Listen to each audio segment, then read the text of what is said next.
Hello there. Today we will be solidifying what is called simplifying expressions. What this means is we've done some matching things, we've worked on what makes equivalent expressions, and today we're going to make sure we're really solid on when you're getting an equivalent expression, it really makes the most sense to try and get the simplest version of that equivalent expression. So to do that, you need page 20.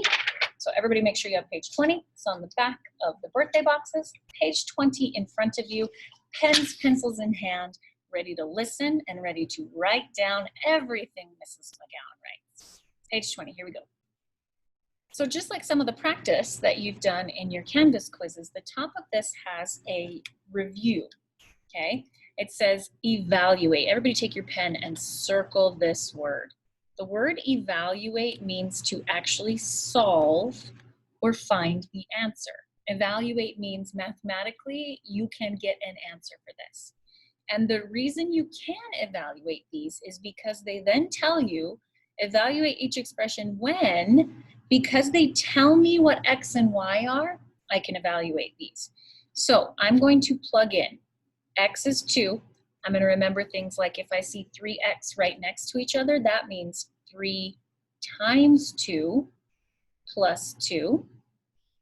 And then I'm going to remember order of operations. I'm going to multiply first. 6 plus 2 equals 8. That was evaluating. I could actually find the answer because I know what X is. Number 2, I also know what Y is. 4Y means 4 times 4, because that's what Y equals, minus 1. Multiply before you subtract. 16 minus 1 is 15. Evaluate it. Evaluate means solve, find the answer. This has X and Y in it. That's okay because I know what they both are. You ready? 2 times 2, because X equals 2, minus 6 times 4, because Y equals 4. I'm going to do all of my multiplying before I subtract. 4 minus 24, and then I'm going to remember, oh, I learned this year. Change to addition and add the opposite. Different signs subtract, take the sign of the one that goes farther. Evaluate, solve, find the answer, okay? Now let's see how what we're doing today is different and what we've been working on the last couple of days is different. There's a fill in the blanks here. I'm going to tell you what to put in these blanks and you're going to listen and write it down. It says, if you don't know which number the variables represent, you can't evaluate the expression. You can't evaluate the expression. You can't solve it. You can't get an answer like 8 or negative 20. But you can, right here, you ready for this word? But you can simplify the expression, which is also the title of today's notes, Simplifying Expressions. So if you don't know the variable, it's just like with Angela's birthday boxes. We don't know how much money is in each bag. So I couldn't actually evaluate those expressions. I couldn't get to a final answer of this is how much money's in the box. I couldn't do that because I didn't know how much money's in the bag. You can't evaluate them, but you can simplify the expression. Okay, some more key vocabulary here. Lots of important vocab today. The parts of an expression that are added together are called terms. And I know we use that word for lots of things. It's a math word too. We use that word at school like we're in the middle of, well, we're closer to week 7 of term 1. Okay, so we're getting toward the end of term 1, but we use this word terms for lots of things in English. It's also a math word. In an expression, we have different terms, and there are things that are added together, and I'll clarify that for you as we move forward. For example, in the expression 5x plus 4x plus 7, the terms are 5x, 4x, and 7. There are 3 terms to this expression, 3 pieces being added together. Terms are added together. Now, one of the big things we focus on when simplifying expression is something called like terms. To show you what I mean, I've got a table down here and I have what we call examples and non-examples, okay? This side is examples of like terms. So as you look through this list, I'm gonna just kind of tell you, okay, 7 and 4 are considered like terms. However, over here, 7 and 4x are unlike terms. They're not like terms. Think about why. Why would that be? Let's look at another example. 8x and 5x are like terms, but 8x and 5y are not like terms. Why is that? Like terms? Yeah. Not like terms. No. You have an idea as to why? Coming up with something? Again, here, like terms, negative 2b and 3b. Some students want to tell me, oh, it's about the negatives. It's not. There can be negatives. Those are like terms still. And this, unlike terms, not like terms. Okay, look at a few more examples here. 5a and 7a are considered like terms, but 5a and 7 are not. Negative 3 and 28 are considered like terms. Yes, like terms. Negative 3p and 28, no, not like terms. And look at these last ones. Like terms over here, unlike terms over here. So what is going on? What are like terms? Well, we got to write a definition down here. I bet some of you have guessed it, okay? Like terms are, do you want to use the word terms again? Like terms have, we're going to say 2 or more terms, because it could be more than 2, but you need at least 2 in order for them to be considered like each other, okay? 2 or more terms with the same variable, or you have to be careful, because look, these were like terms, and I don't see any variable at all. Oh, so 2 or more terms with the same variable or no variable. If neither of them have variables, then they're still considered like terms because they're just constant values and you can just put them together. And we'll talk about why it matters in just a second. A couple more definitions. This is a fun word and I think that you've heard it before. We talk about it in 6th grade. But the word here is coefficient. I'm going to say that again. Coefficient. Whisper that out loud to yourself if you want. Coefficient. Go ahead and say it. Coefficient. What's a coefficient? It is a number multiplied by a variable. A number multiplied by a variable. So right here when it says 8x, 8 is the coefficient. Right here where it says negative 2b, negative 2 is the coefficient. The coefficient is a number multiplied by a variable. Those will become really important to us. And one more definition, a constant term is a term with no variable, which means it's just a number. Okay, let's see what all of this vocabulary helps us with and how it helps us with the title of this notes, Simplifying Expressions.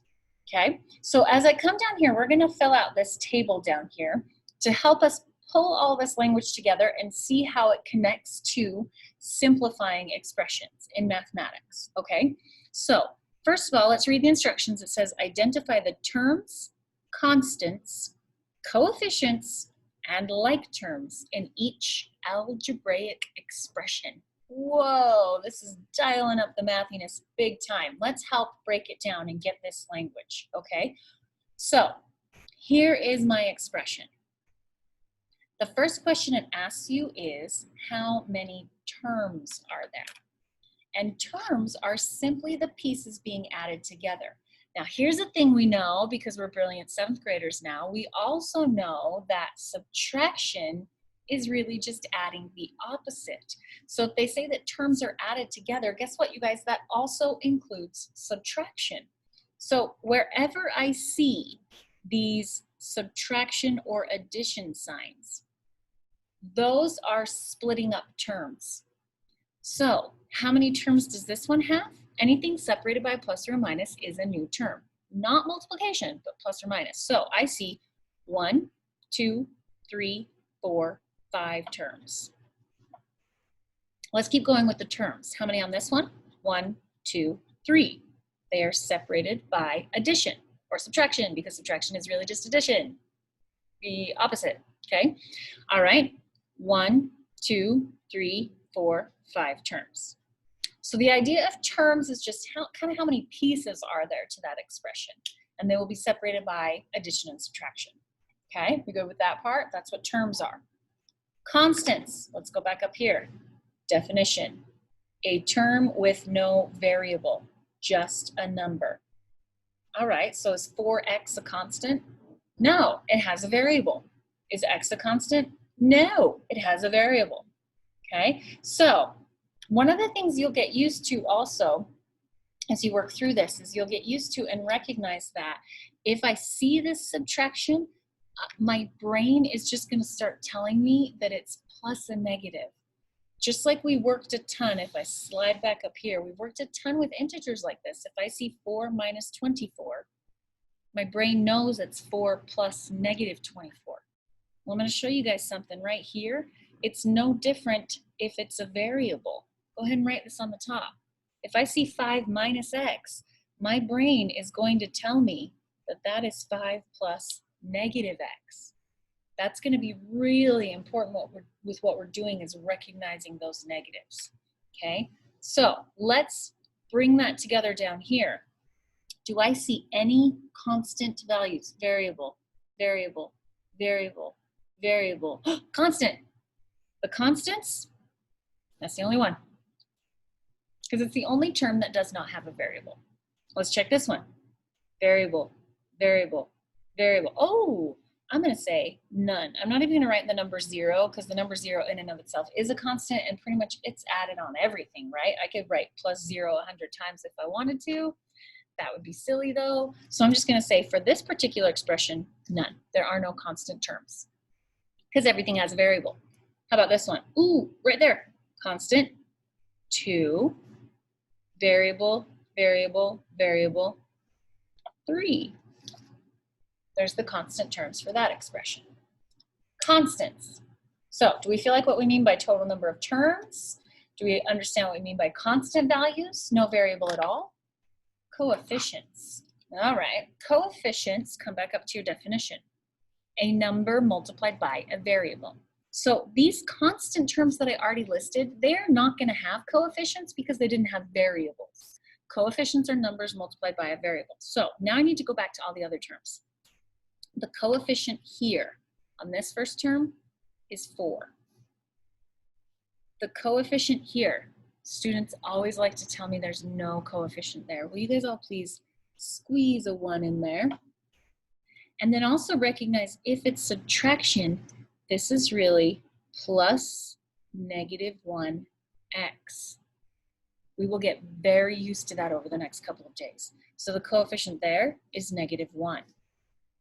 Coefficient here is 2. And coefficient here is 3. 4 coefficients in that expression. This expression has 3, 2, 4, coefficient, coefficient, coefficient. And these plus signs directly in front mean all that stuff's positive. Okay? When you look directly in front of that variable, whatever sign you see to the left of it, positive 3, because nothing's there, positive 2, positive 4. I'll bring that up a lot over the next few days because knowing what the signs are will really make a difference when you're adding or subtracting. Okay, that's a constant term, so no coefficient. That's a positive 3. See right in front of it? Positive 3. Ooh, look right here, look right here. Look right in front of it. Look at that. Ooh, guess what that means? Guess what? That's a negative 5. And look right here. Tricky, tricky. Squeeze those ones in. They're always there. Mathematicians don't always write them because we don't have to, and mathematicians like to be efficient, aka faster, aka lazy a little bit, but mostly efficient. And so this is negative 1. So we have terms, we have constants, we have coefficients. Now we have like terms. Like terms have to have the same variable. So here on this one, I see 4x, negative 1x, 4x, negative 1x, and 3x. Those are like terms, okay? The 2y, nothing else has a y, so it has no like terms. And the 1, nothing else is constant, so no like terms. All of these on B have a z, which means all of them, 3z, 2z, 4z, are all like terms. Okay, let's check out this one. No other A's. I like to go in alphabetical order. It just helps me keep things straight. B's, I see 3b and negative 1b, and then I left some space because guess what, you guys? These constants, 2 and 3, those are like terms, and those are like terms. Now, why does all of this matter? Well, the goal here is to simplify the expression. And when you simplify the expression, one of the things we worked on the last couple of days is we realized, hey, if I have like terms, that means those are things that go together. Like instead of writing b plus b plus b plus b for the bags, we were just like, hey, there's 4 of them, so let's put them together. That's exactly what we're doing here. Just watch your positives and negatives. So for my simplified expression, if these all have x's on them, I can put them together. I just have to be careful with my signs. I'm going to do the positives first, same signs, add, keep the common sign. 4x plus 3x is 7 of them. And then I have a negative 1x, which makes 6 x's. Now the rest of the stuff in the expression is still here. It just didn't combine with anything else. So I still have, look, I just put plus 2y, and then I put plus 1. That's as simplified as I can get it. What I did was combine like terms. What did I do? I combined like terms. All right.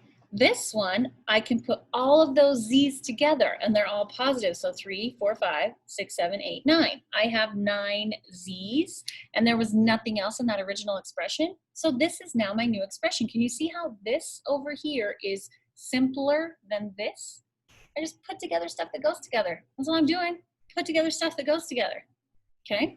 So here, I can combine these b's. 3 plus negative 1 is 2b. Oh, I'm going to put the a first. And I remember it's negative. Nothing combined with that. Now I have 2 b's. Now I can combine those. That's just 2 plus 3, which is 5. And I simplified expressions. Now, this chart was designed to help you kind of wrap your brain around what all the language is. Do we really need to write all of this out every time? No, but what your brain needs to process is you are combining coefficients of like terms to get a simplified expression. I'm going to say that again.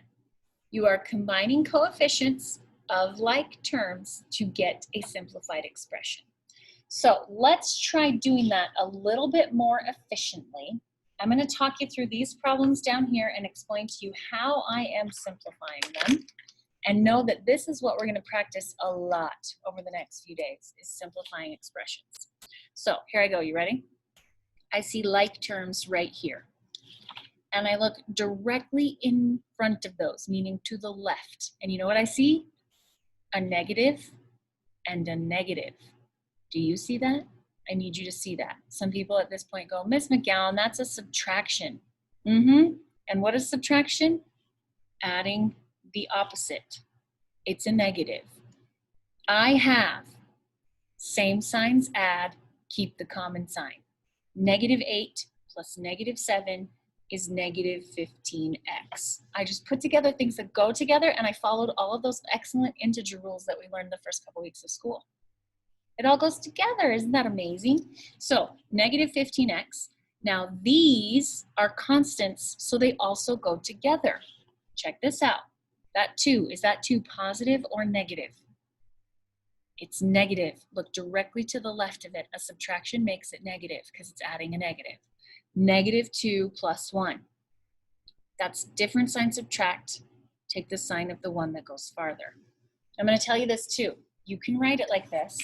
A mathematician will make it a little bit more precise. A mathematician will always write it the way that requires the fewest number of symbols. So if a mathematician can take away this plus sign and take away those parentheses and just write 15x minus 1, then that's what a mathematician will do, because that's the most efficient way to write that.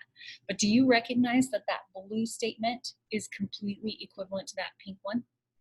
And when you're working on these in Canvas and typing your answers in, it doesn't matter to me which way you type it in. You can do plus and negative. If you do plus and negative, put the parentheses around it, or you can just change it to a subtraction, okay? Let's try that again. And by the way, when you type expressions in, when you have to type an expression in Canvas, don't ever put any spaces. Spaces will make it marked wrong. Side note, I'll bring that up again. Look at this, like terms, because they both have an A. Pay attention to the signs. Look at my fingers as they bounce here. 10 is positive. 12 is negative. Look directly to the left. 10 is positive, 12 is negative. So you know what I have? I have different signs subtract. Take the sign of one that goes farther. I just combined A's, that's all. I put things together that go together, using our integer rules. Let's try this again. Number 9.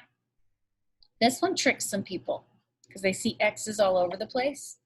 X squared and x squared are like terms. X squared is not the same as x, so they're not like terms.